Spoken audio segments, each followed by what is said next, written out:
Welcome to Talking Synths, episode 15, coming to you from beautiful New Braunfels, Texas.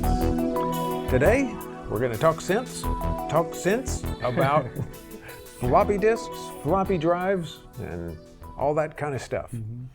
And then we'll get into some new stuff, because this is right around the time that NAMM should have happened, if NAMM were to happen, and so there are a lot of new releases. I was wondering why there was kind of a whole flurry of announcements, and it didn't click that, this would have been NAMM time. Yep, but no NAMM, except virtually. Yeah. So, all right, well, let's talk about drives.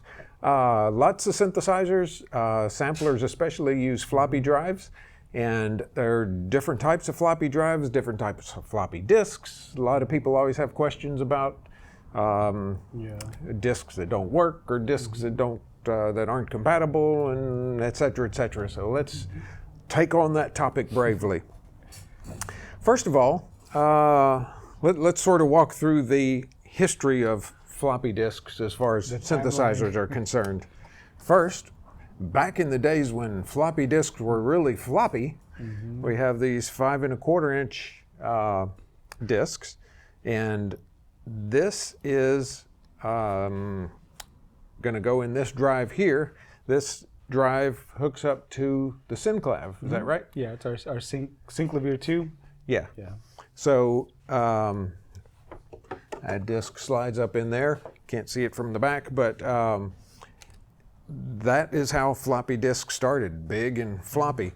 The next iteration of those came along, and here's one. Floppy disks are no longer floppy when they went to 3 1/2 inch size. This is a single-sided, single-density disc. It's a K-Muse library disc for the Ensoniq Mirage. And so this disc held 300 and something bytes, K? I can't remember. It didn't hold much data. And so the confusion with a lot of floppy disks is that once these single-sided, single-density 3 1/2 inch discs were made, a lot of discs came afterwards that looked exactly like these but weren't. So when the Ensoniq EPS came out, here's a disc for it. It looks exactly like this one, but it's different. It holds twice as much data. It does it on 2 sides. And so if you were to use this disc in this, you might have some problems, because this disc is not supposed to be formatted on both sides. It's not supposed to hold as much data as this. Could work, but could also not work, or could work for a day and then your data falls off and you'd be weeping. You could look for it on the floor, but I doubt you find it. Might get kicked under the sofa, who knows.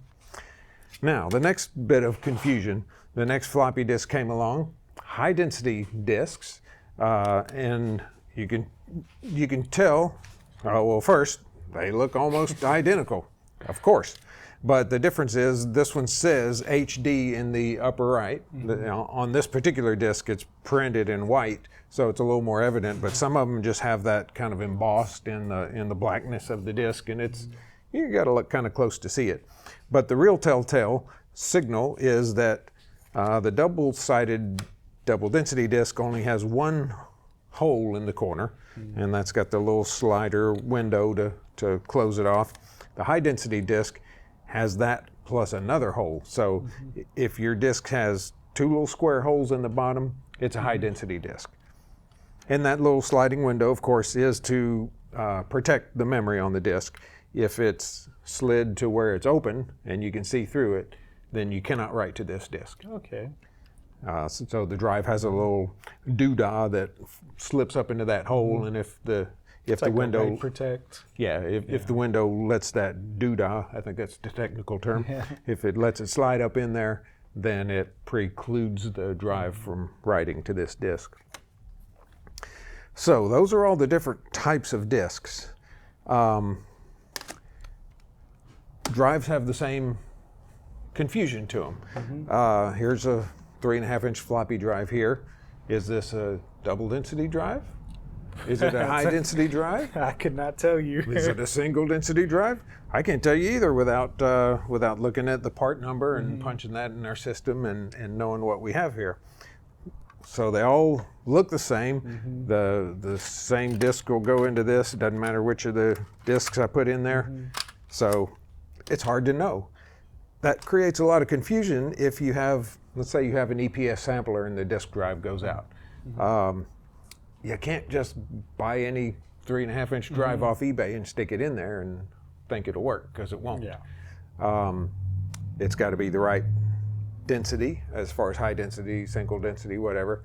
It's got to be the right configuration. Is it single-sided or is it double-sided? And then even once you get the right type as far as configuration and double-sided capacity, I guess we should call it. Even once you get the right capacity drive, it sure may not be compatible either. So it's just a whole nightmare of issues that could come up when replacing a drive. So when we sell a disk drive at Syntaur, it's for a specific keyboard. And if you need an EPS disk, and you click on the buy button, we're going to send you a disk that is configured and exactly correct for the EPS. A disk drive? Yes. Yes. And so if you're on your own, I wish I had some good advice for you.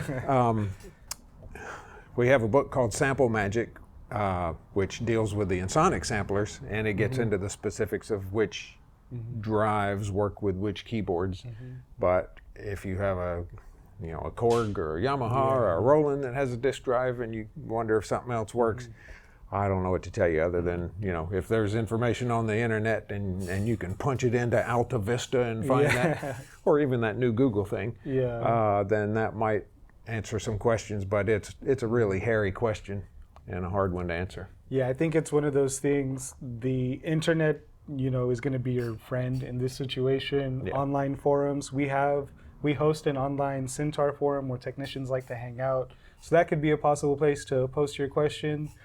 I know I have pulled drives out of a unit and did the same thing, thought I could just pop another one in there and like, oh my God, why doesn't it work? And in that case, I was lucky that I had another unit to compare it to, because one of the things that's very important are the jumper selectors in the back. Exactly, yeah. And yeah, that's when it starts getting really hairy. Yeah, there are some drives that have on the back side, they'll have a bunch of pins for jumpers, and it might be, 10 different places you can put a jumper. A whole different combination. It's like a lock and key system. Yeah, and it's, you got to get everything in exactly the right place on that exact model of drive to make it work. Yeah. And yeah, you reminded me about pulling a drive out and swapping it. Even in the same manufacturer, let's say you have an EPS 16 Plus from Ensoniq, and you have an old beat up EPS that you're not using anymore, and the drive goes out in the EPS 16. Well, you might think, okay, they're both Ensoniq. They're both double-sided, double-density drives. Yeah. I can pull the one out of the EPS, stick it in the EPS 16. No. Not. Won't work. A lot of things are compatible that way. I think the EPS drive works in the VFX SD and things like that. But oh boy, don't make any assumptions. Don't just buy something off eBay unless the seller can guarantee that it's going to work in your keyboard. Yeah. And then otherwise, if not, just understand that you're taking a roll of the dice. Sometimes that's what you have to do. And I'll just throw out there that you're probably not going to be successful if you're taking a roll of the dice. I think you'll be successful. All right, let's take some wagers. And, yeah. All right. So let's say you do get a replacement drive, or I'm getting to the point of, okay, how do you test to see that everything works well? Because let's go back to our EPS example. Let's say we put a drive in the EPS, and you turn it on, you put your OS disk in there, it spins and loads, you're thinking, yay, and then maybe it even boots up, and you're thinking, ta-da, success. Well, not necessarily. It may boot up and do that, and then it may load a sound, and you're thinking this is great, and then you go to write a sound or save your sample or something, and it doesn't work. Or there's always some aspect of it that's going to glitch out and not work if it's not totally compatible. So what do you do to test it? Format a disk. That's the ultimate test of a disk drive and or a disk, or the combination of the two. If you're wondering if everything works, put a blank disk in there, or it doesn't even have to be blank, and punch on your keyboard whatever it is to format floppy disk. And what it's going to do is going to take every single sector on the disk and erase it and put it in its initial state.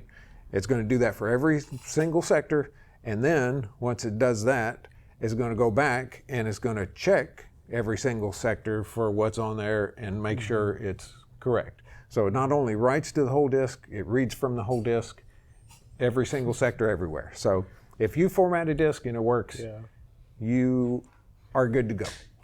And you might have to be patient too. I know I've worked on some early Akai samplers where it's like you format a disk and it's like, I'm gonna go make a cup of coffee, pick up my dry cleaning, and it might be done formatting by the time I come back. Yeah. I think the Mirage took a really long time. And Mirage takes a really long time for everything, but. Isn't there like a burn-in disk that it requires for it to run for a really long period of time? You mean like something that was used at the factory or whatever? I remember seeing something in a service manual somewhere about a burn-in period where you put in a floppy and you leave the Mirage on overnight.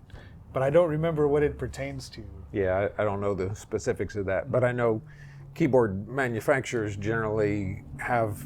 I've seen this at Insonic and also at the Moog factory. They'll just have racks of. I remember Moog. They had the new mini Moog reissues when I was there, and just racks of them. And of course, I was thinking, "Oh, that's so many Moogs. Oh, it's ungodly." But at Insonic, they would do the same thing. They'd have racks of 40 VFXs or whatever, and just turned on, and they would just leave them for a day, 2 days, whatever. Just to do that burn-in period. And I know they did have diagnostic software and stuff, so there probably was a disk that put it in and that would sequence or cycle through a bunch of stuff and make it read data and do all kind of stuff. So but that's not something normal humans would have. So so formatting a disk tests every sector on the disk. Now let's talk about sectors a minute. If you format a disk on your PC, remember when PCs had floppy drives? If you format a disk, it would go through and write every sector, just like we're talking.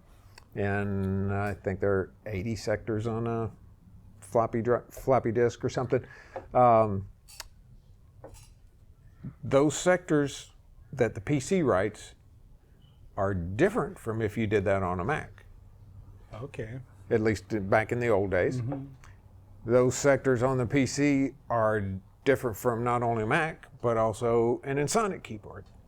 So all these things have their own flavors of how they're going to sector floppy disks. And excuse me. And the result is that on a PC, you'd sector a double density disk, and I think you'd get 720K of storage. If you did it on an Insonic keyboard, you'd actually get closer to 800K because it might have squeezed a few more sectors in there or something. I don't know the technical stuff, but you'd get different, slightly different amounts of data you could store on a disk depending on the sectoring. What that means, though, is that if I take this Insonic disk that's for an EPS, and I think, hey, I want to make a copy of this.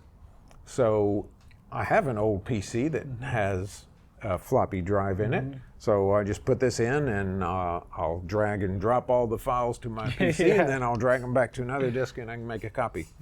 No, sir. It doesn't work that way because you're going to put this in your PC. The PC is going to look for the sectoring that it knows. It's not going to find it, and it's going to say, can't recognize this disk. Do you want to format it? And of course, your answer to that would be no. I don't want to erase my EPS data.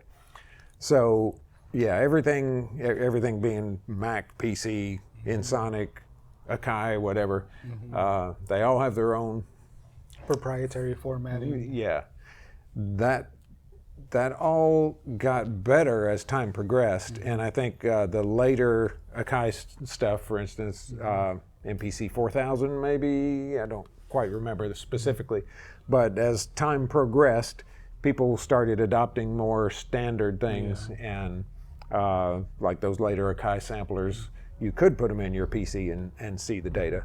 Your ASRX, for instance, you could put one of those disks in, and a PC will see the file data. And you can do what we just said you couldn't do. You could drag and drop those files to your hard drive and whatever. Yeah. I believe that requires the latest OS to do it, but yeah. I think all the ASRXs did. Yeah. Because we had sound libraries that we sold for it, and I think we would just duplicate them on a PC. So. Oh, interesting. Yeah. Okay, now I wanted to talk about damaged disks. And as we were looking for disks, I went in your section and you started pulling stuff out, and I said, "Ooh, I want that one," because this little the little metal slidey door over here that's very, very thin metal, it easily gets bent or dented or whatever, and on this one the corner is poking up. And so if I take this disk and slide it into that drive, what's going to happen? You tell me. When I go to eject it, it's going to pop out just about halfway, and then that bent part of that door is going to catch on the inside of the drive, and it's not going to let it out.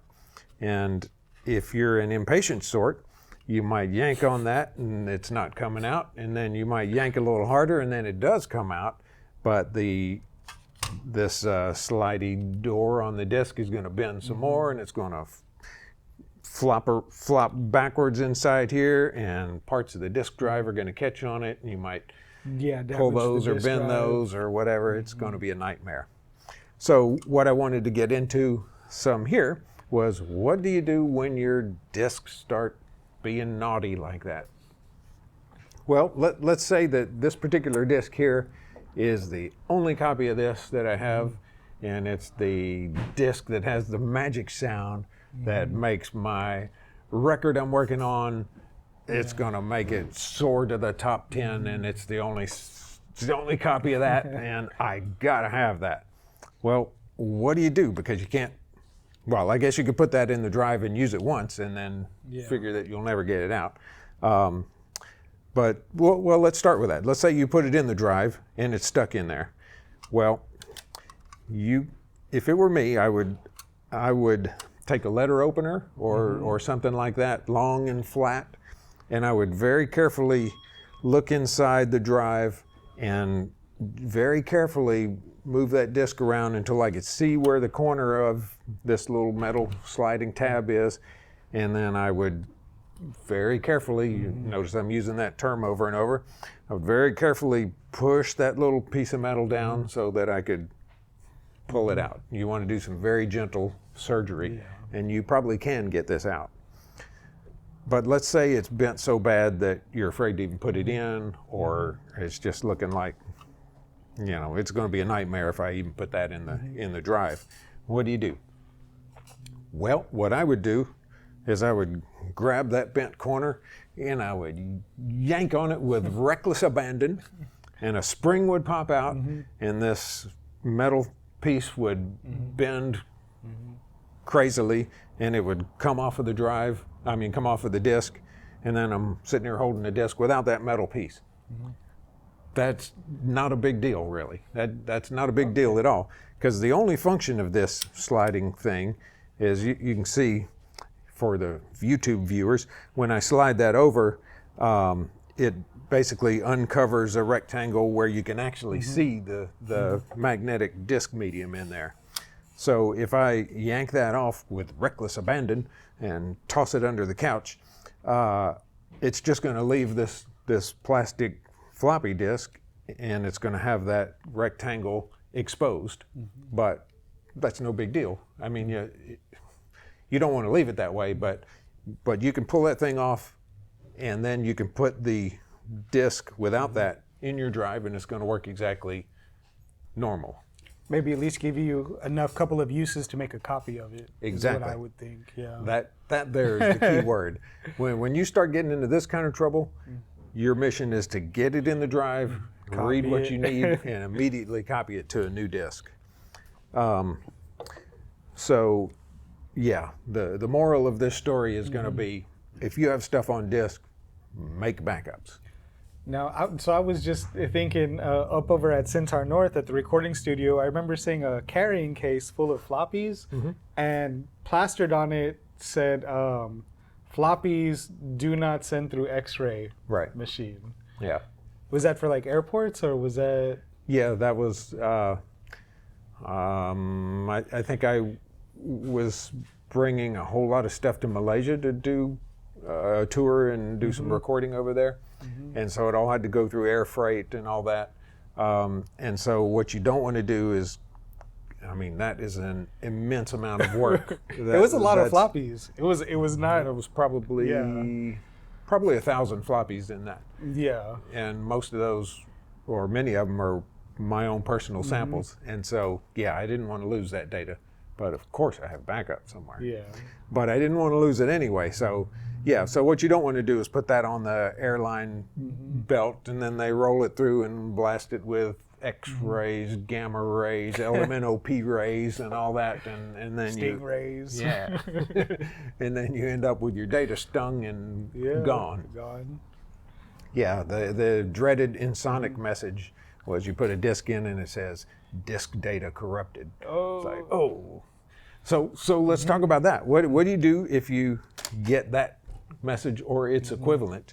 And I get some crazy answers to that. The first one, you remember, you've probably heard the saying, the definition of insanity is doing when something doesn't work and you just keep doing it over and over and over. Yeah. Well, if your disk data is corrupted and you absolutely got to have it, just go insane for a while. Just put it in the drive and keep saying load it.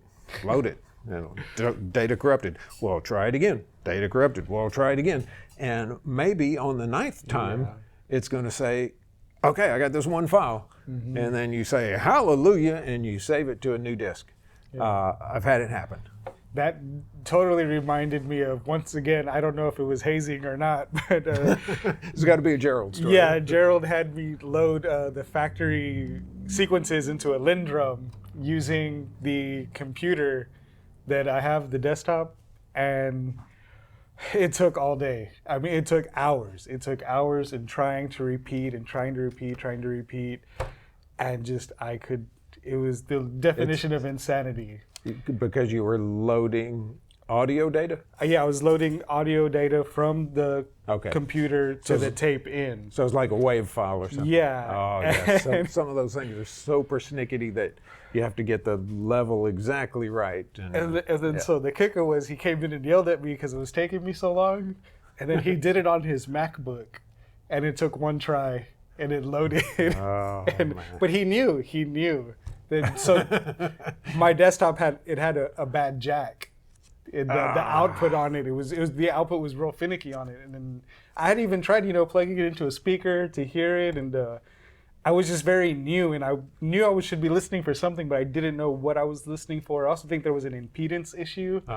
But Gerald had a specific cable and a specific laptop that he would use for loading factory patches that he knew, all right, this combination works, and it works every time. Yeah, that is the case with several examples I can think of, like SCSI things and whatever. It's a nightmare to get it to work. And once you get it to work, you leave everything set, or you know how it is, and it just keeps working that way. But yeah, it's a nightmare to get it to that point sometimes. So we'll keep trying to load that data, and every now and then you'll get lucky. Another thing you can do is, let's say you have a buddy who has an EPS, and you can't load your EPS disk. Well, call up your buddy and see if he can load it. If he can, maybe he can save it to another disk, and that'll work. Because there can be an issue. The disk drive has a magnetic head, just like a tape player or something. And let's say that head gets misaligned somehow or whatever, then your one drive can have trouble. And it can work flawlessly if you format disks on it, save data to it, read that data back. It's all going to work great. But then if you try to interchange that with something written on someone else's drive, you might have trouble. So let's say you have a factory disk and all of a sudden you can't load it on your machine. It might load on Brian's machine down the street. So go load that and save it to another disk and try that. And that's another technique that you can use. Let's say you have a sound or some data that won't work, but your machine has a disk copy function, which most do. Take your corrupted disk, make a copy of it, and this makes no sense at work. It makes no sense at all, but I've done it, and it's saved my butt on occasion. You make a copy of it, and then you can load the data from the copy disk. Why? Oh no, but it's worked. So, so those are some different things to try. Oh, my favorite technique too that we've often talked about is you push this drive door open and go. You blow in there, and if there's any dust bunnies or whatever, compressed air maybe. Yeah, that may clean that out if it's a drive problem. So let's go back to the broken disk or the disk that's physically damaged. Let's say you had this disk and it just got mangled. Someone dropped a keyboard case on it and it got halfway folded. Sounds like you're speaking from experience. Or if your sound man runs over it. Yeah. So let's say your disk is like bent in half or something. You can actually pull off that metal tab or metal sliding thing like we talked about.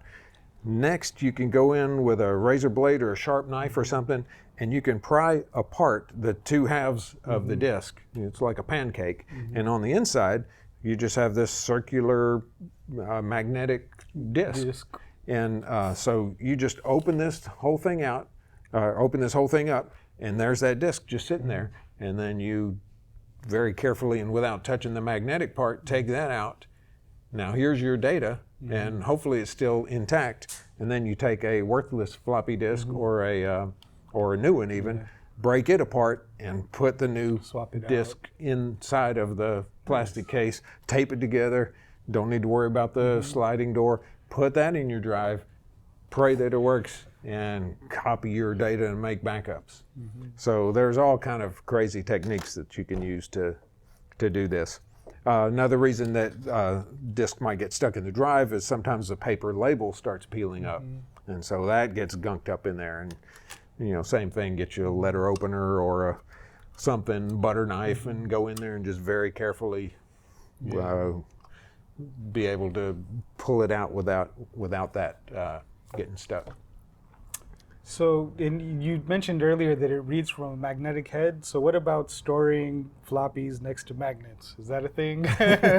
It is a thing that you should not ever do. Maybe like your studio monitors, probably have especially the new ones with neodymium magnets that are pretty strong, rare earth. Yeah, just keep them away from anything magnetic. If you have a horseshoe magnet collection, keep it in another room from your floppy disks.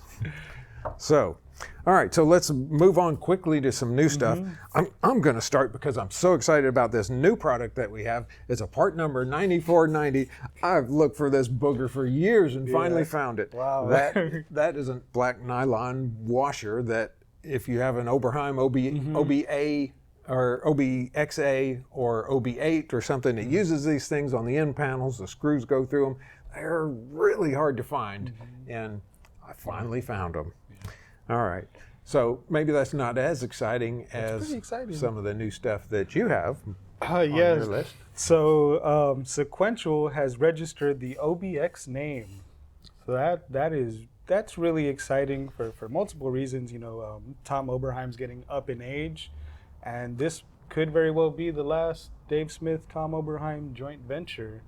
And when you think of Tom Oberheim as someone who has given a lot to the synthesizer community, it'll be really interesting to see what inspiration they draw on. So really exciting about that.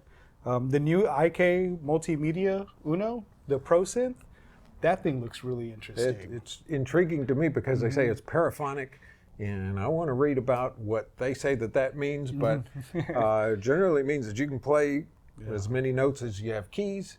And what was intriguing to me was the name. Is that like the Spanish version of the Moog 1?